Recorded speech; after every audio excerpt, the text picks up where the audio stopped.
Good morning बच्चों, कैसे हैं आप लोग? सब मजे में हो ना? हाँ सर, मजे में हैं। तो चलिए भाई, ठीक है। मेरा नाम है विवेक तिवारी और आज से हम स्टार्ट करेंगे 9th क्लास की फिजिक्स।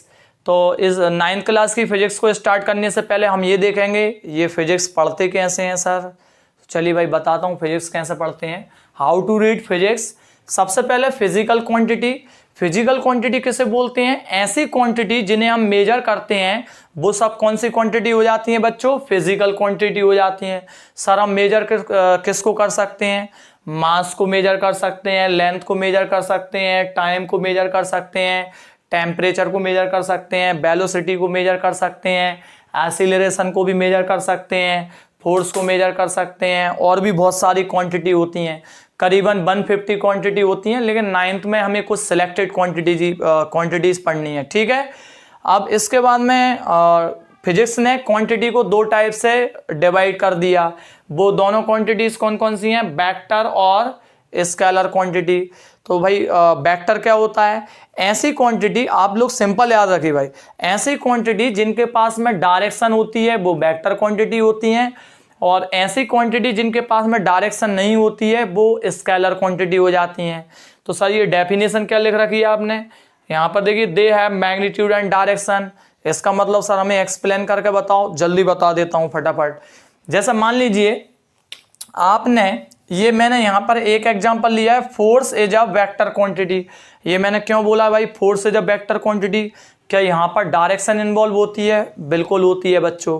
जैसे मान लीजिए ये मार्कर है और मुझे इसको इस डायरेक्शन में और थोड़ा सा आगे खिसकाना आएगा, तो मैं यहाँ से फोर्स लगाऊंगा तो देखिए ये जो मार्कर है वो इस साइड जाने लगा, तो दैट मीन्स यहाँ पर डायरेक्शन इन्वॉल्व हो रही है। तो ये कौन सी क्वांटिटी हो गई बच्चों? वेक्टर क्वांटिटी हो गई, ठीक है। और इसके बाद में ये जो वेलोसिटी और एक्सीलरेशन, इनमें भी हमें डायरेक्शन का ध्यान रखना पड़ता है। तो ये मैं आपको चैप्टर में बताऊंगा ये भाई कैसे वेक्टर क्वांटिटी हुई हैं, ठीक है। अब इसके बाद में स्केलर क्वांटिटी, जिनके पास में सिर्फ अकेला मैग्नीट्यूड होता है, डायरेक्शन नहीं होती। इसका क्या मतलब होता है? जैसा मान लीजिए मैंने यहाँ पर लिख दिया 6 किलोग्राम, तो मान लीजिए 6 किलोग्राम किसी का वेट हैगा, तो कभी आपने ऐसा सुना है इसके सामने डायरेक्शन आ रही है 6 किलोग्राम ईस्ट में आपका वेट है, या 6 किलोग्राम वेस्ट डायरेक्शन में आपका वेट है? कभी ऐसा सुना है? नहीं सुना होगा। तो इसमें मास में कभी भी डायरेक्शन इन्वॉल्व नहीं होती, तो that's why we can say that mass is a scalar quantity. तो और बताइए भाई, लेंथ में भी डायरेक्शन इन्वॉल्व नहीं होती। कैसे? इस मार्कर की लेंथ को चाहे मैं यहां से मेजर करूं इस वाले पॉइंट से, चाहे इस वाले पॉइंट से मेजर करूं, इस मार्कर की जो लेंथ है वो 10 सेंटीमीटर ही रहेगी। चाहे आप कहीं से मेजर कर लो, उसे क्या करना भाई? तो यहाँ पर भी डायरेक्शन इन्वॉल्व नहीं है, तो दैट्स मीन्स ये स्केलर क्वांटिटी हो गई, ठीक है। मतलब मीन्स हम सिंपल तरीके से लिख देंगे 6 मीटर। तो यहाँ पर डायरेक्शन का कोई काम नहीं है, और ये मैग्नीट्यूड अकेला यहाँ पर इन्वॉल्व है, तो ये स्केलर क्वांटिटी हो गई। टेम्परेचर भी आपने सुना होगा, जैसे मैंने लिखा 6 डिग्री सेल्सियस, तो कोई डायरेक्शन का काम नहीं है, ना तो ईस्ट डायरेक्शन, ना वेस्ट डायरेक्शन, ना नॉर्थ डायरेक्शन, और ना ही साउथ डायरेक्शन।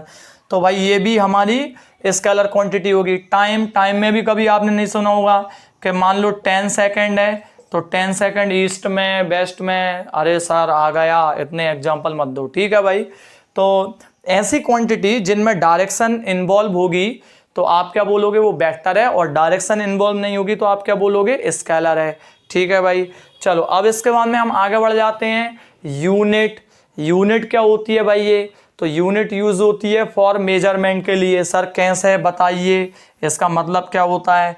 तो इसका मतलब होता है बच्चों, जैसा मैंने यहाँ पर मान लो 10 लिखा, तो आप बोलोगे ये कांस्टेंट है।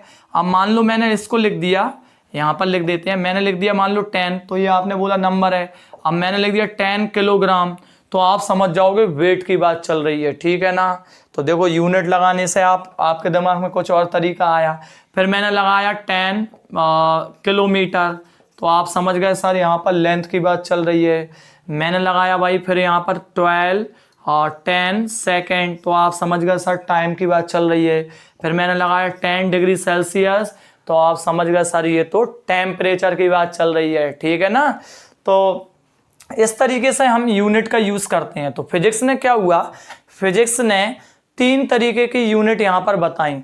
एक MKS यूनिट बता दी फिजिक्स ने, दूसरी CGS बता दी और तीसरी कौन सी बता दी बच्चों, FPS बता दी।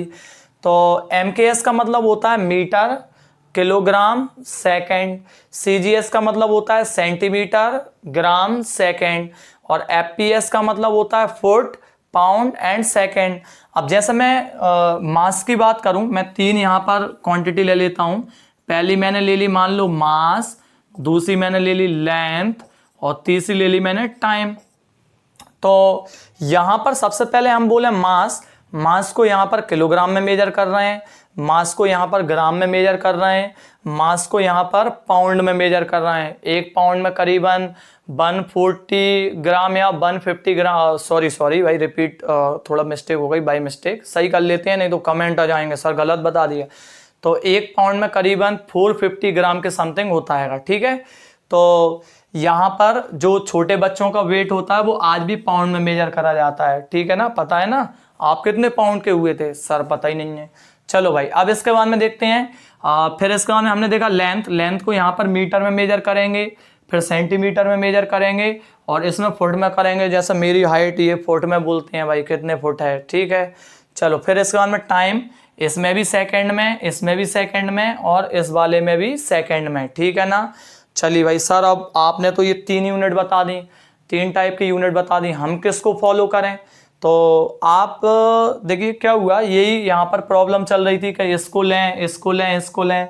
तो फिजिक्स ने एक रूल डिसाइड करा और फिजिक्स ने बोल दिया कि MKS को उसने मॉडिफाइड करा और MKS को मॉडिफाइड करके उन्होंने बना दिया सिस्टम ऑफ इंटरनेशनल, जिसको बोलते हैं SI, ठीक है। सिस्टम ऑफ इंटरनेशनल, उसको हम क्या बोलेंगे, SI बोलेंगे।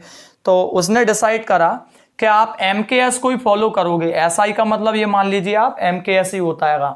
तो इसका क्या मतलब हुआ कि मास को आप किलोग्राम में मेजर करोगे, लेंथ को मीटर में मेजर करोगे, टाइम को सेकंड में करोगे, टेम्परेचर को केल्विन में करोगे। तो ये उन्होंने सिस्टम बताया कि MKS आपको लेना है।